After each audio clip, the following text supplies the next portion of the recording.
জানো মা, আমি ভালো নেই। ভেবেছিলাম তোমাকে বলবো বলবো, কিন্তু কেমন যেন লজ্জা হয়।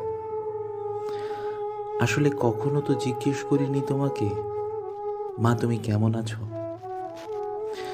ভালোবাসা পেতে পেতে ভালোবাসা পাওয়ার অভ্যেসটা কেমন যেন অধিকার হয়ে গেছে।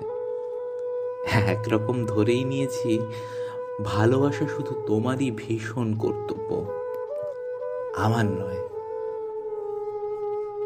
মা, ভালো আছো তুমি? কেমন করে ভালো থাকবে তুমি? আমি ভরা সংসার, ভরা পকেট নিয়ে ভালো থাকতে পারি না, আর তুমি শূন্য ঘরে, শূন্য হৃদয়ে, কপর্দক শূন্য হয়ে কেমন করে ভালো থাকবে? তোমার গেটে বাতটা কেমন আছে মা?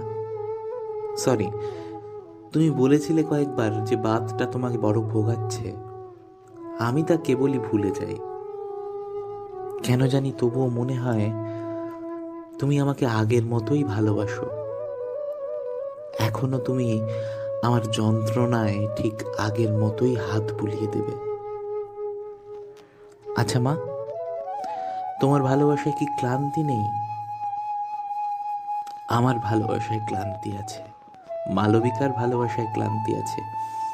শুধু তোমারটাই ক্লান্তি নেই কেন মা? খুব তাড়াতাড়ি তোমার কাছে আসবো। তুমি একটু আমার বুকে হাত বুলিয়ে দেবে? আমি ছটফট করছি যন্ত্রণায় মা। এসেছিলাম 7 সাগর পেরিয়ে আকাশ ধরতে। আকাশটা আকাশেই রয়ে গেল, শুধু মাটিটা পায়ের থেকে সরে গেল, মাটা বুকের থেকে সরে গেল, মানুষজন হৃদয় থেকে সরে গেল। জনারণ্য নিউ ইয়র্কের রাস্তায় আজকাল তোমার আঙুল খুঁজে বেড়াই। ভয় হয়, বুঝি কোন অজানা জঙ্গলে হারিয়ে যাচ্ছি। ওরা সবাই কেমন অপরিচিত। কথা হয়, কিন্তু হৃদয়ের সংযোগ হয় না। স্পর্শ হয়, কিন্তু অনুভূতি হয় না। জানো মা, অভ্যেসের একটা ক্ষয়িষ্ণু ক্ষমতা আছে। অমৃতও ধীরে ধীরে কেমন যেন নোনতা হয়ে যায়। তোমার ভালোবাসাও কেমন যেন প্রতিদিনকার অভ্যেস হয়ে গেছিল। প্রতিদিন মধু খেলে মধুকে আর মধু মনে হয় না। আজ বহু দূরে 7 সাগর পাড়ে তোমার স্নেহচ্যুত আমি তোমার একটু ভালোবাসার জন্য আকুল হয়ে আছি, হয়তো ক্ষয়িষ্ণুতার কারণে। মালবিকার মধুতেও আজকাল তৃপ্তি আসে না। আমাদের সম্পর্কটাও কেমন যেন নিছকই একটা অভ্যেস হয়ে গেছে। নদী আছে, স্রোত নেই, বায়ু আছে, বেগ নেই, জীবন আছে, প্রবাহ নেই, সবই কেমন যেন ম্রিয়মান। আচ্ছা মা, বলো তো, জীবনে প্রবাহ কিভাবে ধরে রাখা যায়? মাঝে মাঝে ভাবি আমাদের অভ্যেসে আসক্তি এর কারণ। চেনা ঘর, চেনা জগতের বাইরে যেতে আমাদের বড় ভয়। মানুষ জানে অভ্যেসে জীবনের মৃত্যু, তবু সে অভ্যেস ত্যাগ করতে পারে না।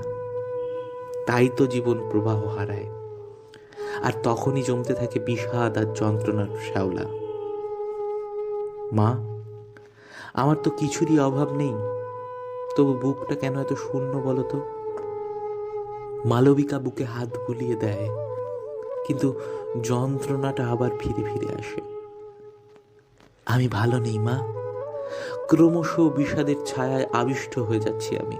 কেমন যেন নিজেরই পাতা যন্ত্রণার জালে দিন দিন নিজেই জড়িয়ে যাচ্ছি। বাড়ি, গাড়ি, ধন, ঐশ্বর্যকে ভেবেছিলাম সুখের বাহক। আজ দেখছি এগুলো সবই কেমন আমার যন্ত্রণার ধারক। আজ আমার সুন্দর দাঁত আছে, হাসি নেই। চকচকে কলেবর আছে, হৃদয় নেই। বড় ঘর আছে, সুখ নেই। এমন কেন হলো মা? এখন দেখছি পরিশ্রম করলেই সুখ আসে না, বড় হলেই মহান হয় না।